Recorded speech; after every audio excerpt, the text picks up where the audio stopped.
Bonsoir les abonnés, bienvenue sur votre chaîne YouTube Tennis pour notre pronostic du vendredi 1er novembre 2019. Alors il est très tard, vous allez sans doute pouvoir voir cette vidéo seulement demain matin, mais j'avais besoin d'attendre effectivement la fin des matchs de Paris-Bercy et également d'avoir les cotes pour pouvoir vous proposer votre pronostic. Donc ça va être une vidéo où je vais faire assez rapidement. Avant toute chose, je vous remercie sincèrement de la confiance que vous témoignez à votre chaîne YouTube depuis sa création. De votre côté, si vous ne nous connaissez pas, vous nous découvrez pour la première fois. Si vous souhaitez vous abonner, vous êtes les bienvenus, bien évidemment. Alors, j'ai beaucoup de choses à vous dire en même temps, même si on va faire une vidéo courte dans cette vidéo. La première chose pour vous dire que vous savez que la bankroll que je remets à zéro chaque début de mois, cette bankroll-là, je vais y arriver. Par contre, on va la garder effectivement jusqu'au 30 janvier. Pour la simple raison, c'est qu'en tennis, il ne nous reste plus qu'un seul tournoi, si vous voulez. Ça va être le Masters, effectivement, qui va arriver de mémoire la semaine prochaine ou fin de semaine prochaine. Et après, on n'aura pas de tennis jusqu'au 1er janvier, donc ça sert à rien de faire une bankroll pour un seul tournoi ou pour à peu près 8 jours. Donc on va garder cette bankroll jusqu'au 30 janvier exceptionnellement. Donc ce sera une bankroll qui sera un petit peu plus longue, je dirais, que d'habitude. Et à partir de la fin de la saison tennis, c'est-à-dire vers le 12 novembre, vous aurez bien évidemment d'autres pronostics. Bon, pour cela, je vais me rapprocher effectivement de membres Telegram. Ça sera probablement, je pense, du basket américain. Mais effectivement, je ne peux pas vous le préciser encore. Mais surtout, je ne ferai pas ce que font effectivement certains partenaires que j'ai préconisés. Donc, il n'est pas question que je marche de toute façon sur leur plate-bande. C'est mon habitude de travail, de fonctionnement, et ça ne changera pas. On revient rapidement effectivement sur le pronostic que je vous avais donné, ça fait 2 jours, donc je vous avais conseillé Tsonga gagnant contre Berrettini. Ce pronostic est passé avec un Tsonga qui a été supérieur, c'est une victoire méritée, donc rien à dire effectivement sur ce pronostic, donc ce pronostic est gagnant. Pour la journée de demain, je vais vous proposer le pronostic suivant. C'est même pas demain, c'est aujourd'hui plus exactement. J'ai retenu le match entre Shapovalov et Monfils. Et vous allez le voir les abonnés d'ici quelques secondes que c'est plus qu'un match.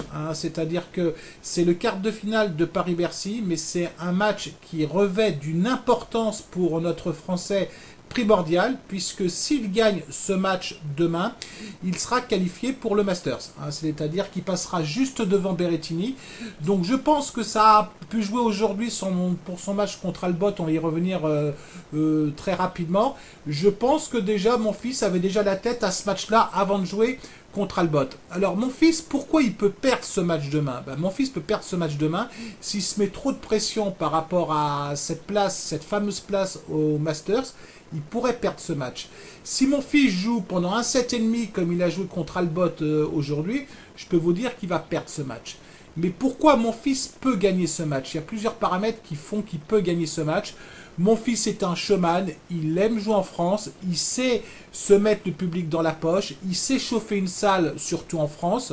Donc ça peut effectivement avoir un caractère assez important contre un Shapovalov qui reste jeune. C'est-à-dire que c'est pas non plus quelqu'un qui est sur le circuit depuis une dizaine d'années. Et puis Shapovalov qui est très performant actuellement puisqu'il a gagné un tournoi en Suède. Bon, il s'est reposé, on va dire, la semaine d'après en Autriche, mais il a fait 3 matchs, enfin 2 matchs plus exactement, parce qu'il a fait que 4 jeux contre Simon. Il a battu Fognini, il a battu Zverev aujourd'hui, donc qui est une très belle performance, mais à chaque fois en 3-7. Donc je pense que physiquement, à un moment, pour Shapovalov, ça pourrait un petit peu lui porter préjudice. Alors est-ce que c'est demain, est-ce que c'est après-demain? Je ne peux pas vous dire exactement. Mais mon fils, effectivement, sera motivé, parce que c'est la question qu'on se pose avec ce genre de joueur. Comme avec Fognini aussi, c'est un petit peu les mêmes joueurs. Comme avec Kyrgios, c'est que c'est un petit peu des joueurs qui choisissent leur match. Mais mon fils, c'est clair que demain, il sera motivé. Il y a une place pour le Masters, il sera motivé. Je trouve que la cote, elle est assez sympa, parce qu'on est sur une cote aux alentours d'1,77. Donc ça peut varier, ça peut bouger. Donc je vous propose mon fils gagnant. On va partir sur des mises fixes jusqu'à la fin du mois de janvier, sauf si on a de l'avance sur notre bankroll vers le 27 ou 28 janvier. Donc je vais vous proposer 2% de mon capital. Pendant que j'y suis, je vous remercie de tous vos commentaires. Hein. Je voudrais donner une mention spéciale à JC et Eric qui vont se reconnaître, qui me mettent des commentaires chaque jour. C'est deux gars vraiment, vraiment sympas. Donc je vous embrasse les gars et je vous embrasse tous les abonnés parce qu'il n'y a pas de raison que je fasse non plus des préférences. Je vous embrasse tous et toutes. Je vous oublie pas, mesdemoiselles, parce que c'est grâce à vous que cette chaîne grandit. Vous avez envie de la faire grandir avec moi et puis bon, c'est le principal. Puis moi, comme je vous ai dit, je m'amuse. Donc tant que je m'amuse, effectivement, on continue, c'est évident. Je vous souhaite une très très bonne soirée à vous toutes, à vous tous. Un petit peu désolé parce que je suis un petit peu poussif, mais je vais pas tarder à me coucher. Vous allez me dire, vous vous en foutez que je me couche ou pas, mais je vais pas vous raconter ma vie, mais c'est un peu le cas. Donc je vous souhaite une très très bonne soirée en tout cas à vous toutes et vous tous, et puis je vous dis à très bientôt. Allez, ciao.